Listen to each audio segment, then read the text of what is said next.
Every single day, millions of developers, system administrators, and cybersecurity professionals around the world power on their machines with one quiet, unspoken assumption baked deep into their confidence: that Linux is safe, that Linux is the fortress, that Linux is the operating system, immune to the chaos of ransomware, 0 days, and vulnerability storms that plague Windows environments. They repeat it in forums, they preach it at conferences, they use it as the definitive answer in every debate about enterprise security. But what if that assumption, the very bedrock of modern infrastructure confidence, has been shattered beyond recognition? What if the numbers do not just challenge the myth, but obliterate it entirely? In 2024, Linux kernel CVEs surged by an almost incomprehensible 1,117%, making it the single most vulnerable software package on the entire planet. Not a typo, not a misprint. 1,117%. The security myth is not fading, it is dead. To understand the weight of a 1,117% increase, you have to first understand what a CVE actually is. A common vulnerability and exposure, or CVE, is a formally recognized, publicly disclosed security vulnerability that has been assigned an official identifier by the CVE program, maintained under the authority of MITRE and sponsored by the U.S. Department of Homeland Security's Cybersecurity and Infrastructure Security Agency. These are not rumors. They are not theoretical attack scenarios discussed in academic papers. They are real, confirmed, cataloged vulnerabilities in real software that real attackers can and do exploit. When a piece of software accumulates CVEs, it means the security research community has found concrete, reproducible flaws in that codebase. For the Linux kernel, the heart of every Linux-based system on Earth, including Android devices, cloud servers, supercomputers, and critical infrastructure, the number of CVEs recorded in 2024 reached a staggering 3,017. In the prior year, that number sat at roughly 248. Do the math. That is not a trend line bending upward. That is a vertical cliff, and every organization running Linux just fell off it without realizing. The myth of Linux invincibility did not emerge from thin air. It was built on decades of genuine comparative advantage. In the early days of personal computing, Windows dominated the consumer market, and its dominance made it the primary target for malware writers, script kiddies, and nation-state actors alike. Linux, by contrast, was the domain of developers, researchers, and technical specialists who understood the system deeply and maintained it carefully. The open source model brought thousands of eyes to the code, and that peer review process was held up as the gold standard for catching vulnerabilities before they could be weaponized. Linus Torvalds himself became a symbol of disciplined, rigorous software craftsmanship. The community was tight, the standards were high, and the culture was one of relentless improvement. For decades, that model worked remarkably well. Linux earned its reputation not as propaganda, but as documented reality, and that made the myth feel like fact rather than faith. Here is where the story gets complicated, and where the cybersecurity community must confront an uncomfortable truth about the very principles it has championed for so long. The open source model that made Linux strong is also, in a very specific and measurable way, contributing to the vulnerability explosion we are witnessing today. The Linux kernel is no longer a tightly controlled codebase maintained by a small group of elite engineers. It is one of the largest, most complex software projects in human history, with tens of millions of lines of code contributed by thousands of developers from hundreds of companies around the world. Intel contributes, Google contributes, Red Hat contributes, Samsung contributes. The sheer scale of contribution means that the kernel grows at an extraordinary pace, and with growth comes complexity, and with complexity comes the surface area for vulnerabilities to hide in places no single reviewer will ever think to look. The same openness that invites scrutiny also invites chaos, and in 2024, the chaos finally became impossible to ignore. The open source transparency that security researchers rely on for responsible disclosure is also the same transparency that makes the Linux kernel the most scrutinized piece of software on the planet. More scrutiny means more discovered vulnerabilities. More discovered vulnerabilities mean more CVEs. In this sense, part of the 1,117% increase reflects an improving detection ecosystem, better tooling, more researchers, more automated scanning, more bug bounty incentives, and more government-funded security audits pushing deeper into the kernel than ever before. But a rising detection rate is not a clean excuse, and it is not a full explanation. It is simultaneously a sign of a maturing security community and a sign that the codebase has accumulated far more vulnerabilities than anyone previously admitted or accounted for. You cannot discover vulnerabilities that do not exist. The researchers found 3,017 because there were at least 3,017 to find. Security professionals who work in the trenches will tell you that raw CVE counts do not always translate directly into real-world risk. Not every CVE is a critical remote code execution flaw. Many are local privilege escalation vulnerabilities, denial of service issues, or information disclosure bugs that require specific conditions to exploit. That nuance matters, and it deserves acknowledgement. But it does not save the narrative that Linux is categorically safer than its alternatives. Here is what 3,017 CVEs in a single year means in practice. It means that every organization running Linux-based infrastructure, and the T is virtually every organization on Earth that operates at scale, because Linux runs an estimated 96% of the world's top web. Servers, the majority of cloud infrastructure across AWS, Google Cloud, and Azure, and essentially the entire backbone of the modern internet, had to manage an average of more than 8 new kernel vulnerabilities every single day throughout 2024. 8 new CVEs. Every day, in the piece of software that sits at the absolute core of their systems. Patch fatigue is not a metaphor at that volume. It is a mathematical certainty. If you want to understand why the Linux CVE explosion is not just a statistic, but an existential concern for modern digital infrastructure, you have to look at where Linux actually lives and what it actually runs. The cloud is Linux.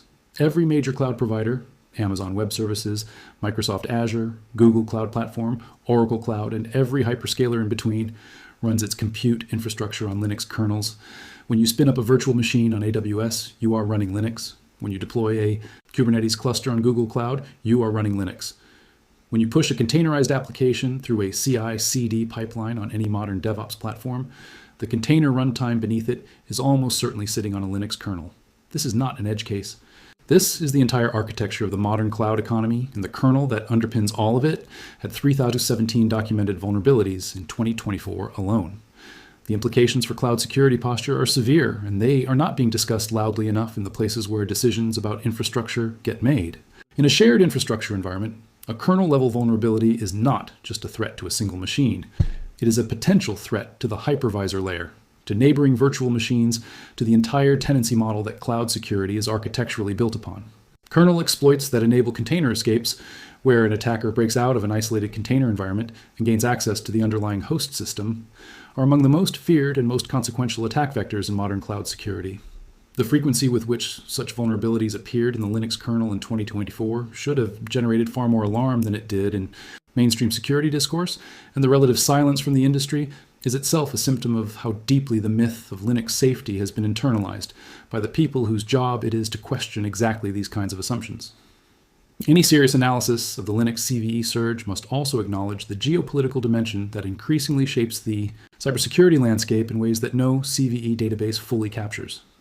Nation-state threat actors, the advanced persistent threat groups operated by Russia, China, North Korea, Iran, and others, have sophisticated vulnerability research programs that operate with government funding, long-time horizons, and strategic patience that no private security researcher can match. These groups do not need CVE counts to climb in order to find vulnerabilities to exploit. They find them first, keep them secret, and use them as silent weapons in intelligence collection and infrastructure sabotage campaigns that can run for years before anyone notices. The 117% increase in publicly disclosed Linux CVEs represents only the vulnerabilities that the security community found and chose to disclose through responsible channels. The dark inventory of undisclosed kernel vulnerabilities held by nation-state actors is unknown and unknowable, but security professionals who work in threat intelligence consistently describe it as substantial and growing. Critical infrastructure sectors that rely on Linux, power grids, water treatment systems, financial networks, telecommunications backbones operate with the knowledge that their foundational software layer may harbor vulnerabilities that no patch has yet addressed because no public researcher has yet found them. For every CVE that gets published, the clock starts ticking and the pressure mounts immediately. Vendors must analyze the vulnerability, develop a patch, test it for regression issues, package it for distribution, and push it through whatever update mechanism their platform uses. System administrators must then evaluate the patch, schedule downtime where necessary, test the patch in staging environments to ensure it does not break production workloads, and finally deploy it to production systems that may be running at all hours across multiple time zones. In a typical enterprise environment running hundreds or thousands of Linux instances, That process is never instantaneous, never frictionless, and never complete before the next wave of CVEs arrives to restart the cycle. At a rate of 8 new kernel CVEs per day, the patch management pipeline for any organization of meaningful scale is permanently behind. Security teams are running a race where the starting line keeps moving backward faster than any team of humans can run forward, and the concept of a fully patched Linux environment, once a reasonable operational goal, has become a statistical impossibility at scale. There is a predictable defense that emerges whenever the Linux security record is challenged, and it deserves a direct response. The argument goes like this. Linux's open source nature means vulnerabilities get found and fixed faster than in closed source alternatives like Windows or Mac OS. The transparency is a feature, not a bug. Compared to the opaque vulnerability management of proprietary vendors, Linux's public CVE record is actually evidence of a healthier ecosystem doing the right things. This argument has genuine merit as far as it goes, but it does not go far enough to rescue the myth in its strongest form. The claim was never just that Linux handles vulnerabilities responsibly once they are found. The claim was that Linux has fewer vulnerabilities in the first place, that its architecture is inherently more secure by design, that running Linux gives you a fundamental security advantage over the alternatives. The 2024 data does not just complicate that claim, it reverses it completely. For that year, the Linux kernel was not just imperfect. It was, by the numbers, the most vulnerable software package on the entire planet, and the defenders of the myth owe their organizations, their clients, and their communities an honest reckoning with what that actually means for every decision they have made on the basis of that assumption. The path forward from this moment of reckoning is not to abandon Linux because that is neither practical nor necessary. Linux remains the most capable, most scalable, and most flexible operating system kernel ever created, and its dominance of cloud infrastructure is not going to reverse itself based on a difficult vulnerability year. What must change is the posture, the assumptions, and the operational practices that the myth of Linux invincibility has allowed to calcify over decades of comfortable repetition. Organizations must stop treating Linux as a security baseline that requires minimal attention and start treating it as a complex, high-value attack surface that demands continuous monitoring, rapid patch deployment, runtime security tooling, and kernel integrity verification as standard operating procedure. Security teams must invest in kernel-specific monitoring solutions that detect anomalous system call patterns, unauthorized kernel module loading, and early signs of privilege escalation in real time before an attacker can move laterally through the environment. They must implement immutable infrastructure practices wherever possible, replacing the patched-in-place model with systems rebuilt from trusted, verified images on a defined cadence that removes the accumulated risk of unpatched historical vulnerabilities. The Linux CVE explosion of 2024 is not just a story about one operating system having a bad year. It is a story about the danger of security myths in general, and about what happens when an industry allows a reputation built on genuine past performance to substitute for the continuous, uncomfortable work of present-day scrutiny. Every foundational assumption in cybersecurity, that this technology is safe, that this vendor is trustworthy, that this architecture is inherently secure, is a liability waiting to be tested by someone with the motivation and the means to test it. The history of cybersecurity is a graveyard of confident assumptions that turned out to be expensive mistakes. SSL was supposed to secure the internet. Firewalls were supposed to keep the perimeter safe. Antivirus software was supposed to catch the malware. Each of these tools had genuine value, and each became the basis for a complacency that attackers learned to exploit with patience and precision. Linux security has followed the same arc, and the 117% CVE increase is the moment when the arc bends sharply downward. The 1,117% increase in Linux kernel CVEs is a hard reset for an industry that badly needed one. It is the moment when the numbers overwhelm the narrative and force a new and more honest conversation about what security actually means in 2024 and beyond. That conversation will not be comfortable, and it will not be welcomed by everyone in the Linux community, where identity and ideology are woven tightly into the technical culture in ways that make criticism feel like betrayal. But the organizations, governments, and individuals who depend on Linux for their most critical systems deserve security professionals who engage with the data honestly, who resist the temptation to explain away uncomfortable statistics with half-true narratives about detection improvements and responsible disclosure processes, and who bring the same rigorous skepticism to evaluating Linux that they would bring to evaluating any other piece of software from any other vendor. The security myth is dead. The only question that matters now is whether the community that built its reputation on that myth is ready to build something more durable, more honest, and more defensible in its place. a security posture rooted not in inherited faith, but in present-day facts.